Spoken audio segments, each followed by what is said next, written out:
сайн байцгаана уу? Та нар маань бүгдээрээ ажил сайн уу? Ол замаг их байна уу? Арилжаа идэг хүмүүст бүгдэнд нь сайн уу? Арилжаа сайн уу гэж хэлье. За өнөөдөр хоёр зүйлийн тухай ярина. За нэгдүгээрт нь B&B Vault-д би өмнөх заавар оруулахдаа тодорхой хэмжээний B&B хийгээд за ийм хэмжээний хүүтэй гэд заавар оруулж. За энд оруулсан B&B-гийн өгөөжийн тухай ярина. За өдөрт хэр хэмжээгээр нэмэгдэж байгаа вэ? Ер нь би ашигтай гэж үзэж байгаа юу? Юу гэж ойлгож байгаа вэ гэдэг тухай ярина. За дараагийн нэг зүйл нь та бүхэн learn earn гэдэг нэг зэс байгаа. За энэ more хэсэг рүү оронгууд энэ доотлолт нь learn earn гэдэг энэ суралцсангаа тодорхой хэмжээний хуримтлал цуглуулах ийм боломжтой зэс байгаа. За энэ дээр яаж ажиллах юм бэ гэдэг зөвлөгөөнүүдийг мэдээллийг өгнө гэсэн. За эхлээд би Vault-а ярьчих. За Vault-ийн хувьд бол одоо би нэг 13-4 хоног л хийж байгаа. Яг сарч болоогүй.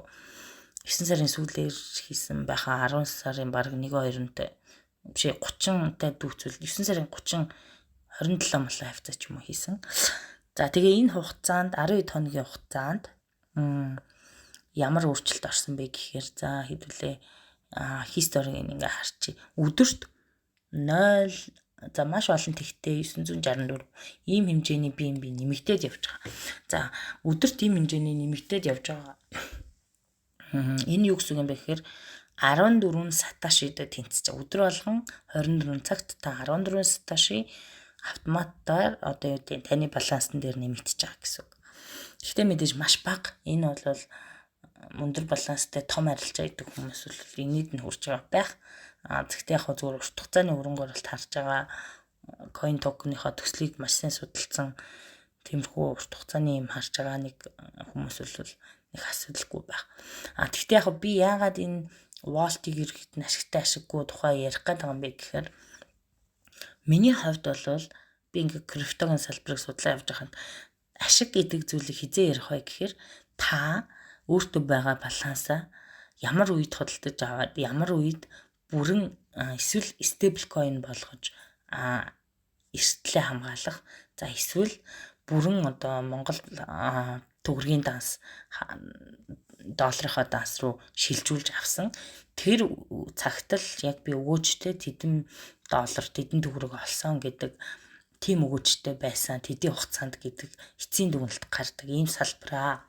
Тэгвэл яг миний хувьд юу гэж бодож байгаа гэхээр би B&B-г тодорхой төвшөнд өснө гэж үзэж байгаа. За мэдээж миний авсан ханшнаас одоо өссөн явж байгаа. Тэгэхээр тодорхой хугацаанд ингээ өснө гэж үзэж байгаа. Bull market ч юм уу тэр үед ч юм уу магадгүй 1-2 жил 3 жил ч юм уу урт хугацааны хөрөнгө оруулалт гэж харж байгаа учраас яаж байгаа вэ гэхээр надад би яагаад ашигтай гэж та нарт хэлэх гээд байгаа юм бэ гэхээр өдөр болгон миний B&B дээр ийм хэмжээний тоогоороо нэмэгдэж байгаа. Би 00 биш 1 цэг 002 байсан бол ийм 964-ийн задгаагаар яг батархаагаар багч гисэн нэмэгдээд явж байгаа учраас надад бол одоо байгаа балансын хэмжээ биш тэр тоош хэргийн хэмжээ өсөх нь бодит өгөөж гэж би харж байгаа учраас яг би бол ашигтай байна гэж хэлж байгаа. Надаас ерөөсөө ажиллагаа шаардахгүй байна, цаг зарцуулдаггүй байна. Би зүгээр л яг урт хугацааны өгөөж хүртэхийн тулд хуримтлал хийцэн байгаа учраас надад бол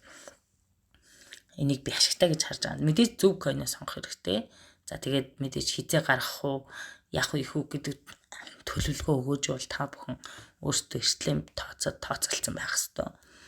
За дараагийн нэг зүйл нь ер нь бол та ийм нөгөө хугацаатай хадгаламжинд хийхдээ төвчээртэй урт хугацааны юмнуудаа л хийхгүй бол магадгүй таны худалдаж авсан ханшнаас та иймэрхүү зүйлд хийгээд байжсэн чинь худалдаж авснаас хойш уналтанд орчих юм бол уналтанд орчод идэг. Тэгээ тухайн хадгаламжинд хийсэн юм гаргаж зарах тийм үү шаардлага үүсчих юм бол яг энэ чинь цэвэр нөгөө алдагдал болоод явчих штэ. Тэргээ та бүхэн бас тооцоолж энэ зүйлүүдийг энэ stake болон Vault энэ зүйлүүдийг ашиглаж сураарай. За дараагийн хэлэх гээд байгаа юм юу вэ гэхээр B&B earn.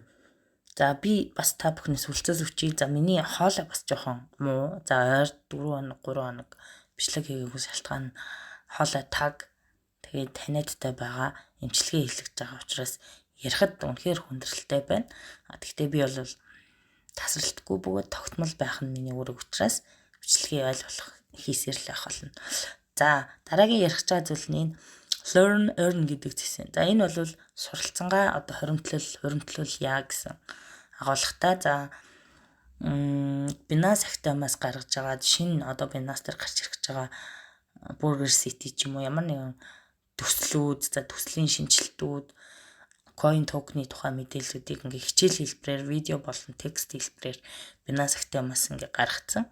За тухайн хичээл нь тодорхой хугацаанд үргэлжил одоо тавигдсан тийм үү. Тэр тэдэн сарын тэдэн хүртэл одоо энэ хичээлийг судлаад мөнгө earn буюу цуглуулах боломжтой гэдэг хугацаатай ийм суралцаа. Тэгээд суралцсныхаа дараа асуултанд буюу шалгалтын асуултанд хариулаад оновчтой хариулсныхаа дараа 0.5 цент, 0.3 центээс ахуулаад дээшээ 2.8 цент, за зарим нь бол 2.8 доллар эсвэл 3 доллар, за хамгийн дээд нь 5.6 долларын одоо үн бүхий хичээлүүд байгаа. За тэгээ энэ бол бие биестэйгээр шууд хуримтлагдаад явдаг гэсэн үг. Мэдээж амжилттай квиз буюу асуултанд хариулсан даруйда тэгж юу аавна. За энэ learn earn зэсийг ашиглахын тулд эхлээд юу анхаарах вэ? Хамгийн нэгдүгээр та Binance-ийн KYC буюу бичвэр баримтны баталгаа ажилтны 1 2 3 дугаар бүх левелийг пул одоо давсан байх хэрэгтэй. Бүгднгийн баталгаажуулсан байх хэрэгтэй. За хөвчлэн Монголд одоо Binance-ыг ашигладаг хүмүүс бол яадаг юм гэхээр 1 2 дахь левелийг ингээ хийцэн байдаг тийм үү. За 3 дахь левел нь болохоор нөгөө хэмжээний баланс мөнгөн дүнтэй арилжаа хийдэг тийм хэмжээний одоо гэдгийг хэдэн бүхэлч гэдэг 12 3 бүхэл 5 бүхэл 10 бүхэлч гэдэг юм. Зөндөө их хэмжээ тэрнээс их хэмжээний биткойныг арилждаг хүмүүс тэр 3 дугаар левелийг давсан байх ёстой гэдэг ийм шаардлагатай байдаг учраас хөвчлэн одоо анхлан сонирхож байгаа хүмүүс бол эхний 2 левелийг л давсан байдаг. Хэрвээ та эхний 2 левелийн KYC-тэй байгаад learn earn-ыг хийя гэх юм бол болохгүй. Яа тэгэхээр 2 левелийг даваад Binance эзэмшиж байгаа хүн learn earn-ыг хийх гэхээр энэ дээд талд нь баруун дээд талд нь quiz буюу нөгөө шалгалтын асуултын зэс нь харагддаггүй юм байна. За тэгээд яаж хийх вэ гэдэг ихэнх хүмүүс мэддэггүй юм байна. Тэгэхээр миний тэргүүн та нарын learn earn-ыг ашиглаж тодорхой хэмжээний бие биестэй хуримтлуулъя гэж бодож байгаа бол KYC-га бүрэн гүйцэд бүр complete болох хэрэгтэй. За тэгээд зорилгыг би энэ дээр харуулъя. Ерөнхий нөхцөлтэй. За ер нь бол Binance Learn Earn нь бол хэрэглэгчдэд блокчейны мэдлэг олгох зорилготой. За тэгээд асуултанд хариулаад earn буюу хуримтлал үүсгэх үнгүүгээр тийм үү крипто хуримтлуулах юм боломжийг олгох юм байна. За тэгээд яаж нэгдэх юм бэ гэхээр эхлээд яах юм бэ гэхээр энэ Learn Earn гэх саяны одоо зэс рүүгээ орно. Тэгээд Binance Academy гаргасан курс хичээлүүдийг яг reverse-ийг нь харж агаад өөртөө уншиж судлах боломжтой, магадгүй англи хэлний уншаад болон текст бичлэг үзээд ойлгох чадамжтай хүмүүс нь тухайн хичээлийг энэ start одоо курс гэдэг товчон дээр дараад эхлүүлээд за эхлүүлэнгүүт тухайн хичээл маань тодорхой нэг 7 минут ч юм уу 6 минут ч юм уу тиймэрхүү байдлаар хугацаатай байгаа. Тэгээд тэр хугацаанд нь хичээлээ судалж үзээд за би одоо шалгалтынхаа асуултыг зөв бүгэлж чаднаа, бүрэн ойлгоцсон гэж үзэх юм бол баруун дээдлийн болонд нь одоо энэ болонд гэсэн үг. Миний энэ сургалтын аккаунт харагдахгүй. Энэ дээдлийн болонд квиз байгаа. Тэр квизэн дээр start quiz гэдэг хэсэг дээр дараад тухайн хичээлийнхаа шалгалтын асуултуудыг бөглөөд тэгээд хариуд нь BUSD хуримтлуулдаг гэсэн. За ингээд харах юм бол энд яраад арай. За тэгээ яах вэ гэхээр rewards нь болохоор та квизээ ингээд дуусгасны дараа ерөөхдөө нь хамгийн бага ерөөхдөө бол минийх зарим нь дор дороо л нэмэгдээд явж байсан. Гэхдээ зарим хүмүүсийг ингээ асууж хаар 48 цаг бол ер нь хүлээгцээ гэж ярьж байгаа. Тэгээд хүлээгдээд ингээ балансан дээр нэмэгдэж байгаа. Минийх дээр бол шууд нэмэгдээд харин нөгөө reverse хэсгээс climb дарж авахтаа болохоор нэлээд асуудаг юм лээ. 14 хоног ч үлээ болт юм лээ. Тэгж явд юм лээ. Тэгээ та нараас энийг судлаад үзээрэй. Би дараагийн удаа өөрийнхөө одоо өөр аккаунтнаас бүрэн баталгаажсан аккаунтнаас энэ learn гэдэг зэсэн дээр байгаа хичээлүүдээс судалж агаад тэгээд одоо зөв хариултыг нь та бүхэнд үзүүлнэ. Бичлэгээр тэгээд та бүхэн тэрийг бас дагаж хийгээрэй.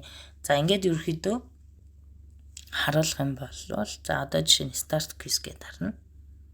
Тэнгүүд энэ дээр ингээ хичээлүүд гараад ирж байгаа. За энэ хичээлүүдийг ингээ судлана гэсэн үг иш ингээ дараад за хугацааны хувьд бол 5 сарын 24-өөс 9 сарын 24 гэдэг ингээ хугацаатай байгаа. 5 минут те. Ерөөхдөө гих мэтлэн ийм зүйлүүд за энд нь мэдээж энэ одоо XRP-гийн тухай, XRP-гийн одоо шинжилтийн тухай за өөр шин токенуудынх ч байж болно. Таны сонгосон хичээлүүдийн тухай ингээ харагдаж байгаа. Тэгэхээр дараагийнх дээр би энэ нэг одоо хичээлийг нь асуултанд нь хариулаад та бүхэнд үлдээ чинь. Ер нь цаашдаа хэрэг та нар сонирхож байвал асуултуудыг ингээ бэлдээд үгүй. Тэгээ та нар маань бас дагаад хийгээрэй. Тэгээд намайг бас дэмжээрэй. Subscribe дараарай, лайк дараарай, коммент хийгээрэй. За энэ удаагийн бичлэгтэр би өөр ханиадтай учраас нэлээд эвгүй одоо хоолой дуурайд исэн бол уучлаарай. Тэгээ бүгдэнд нь амжилт хүсье. Баярлалаа.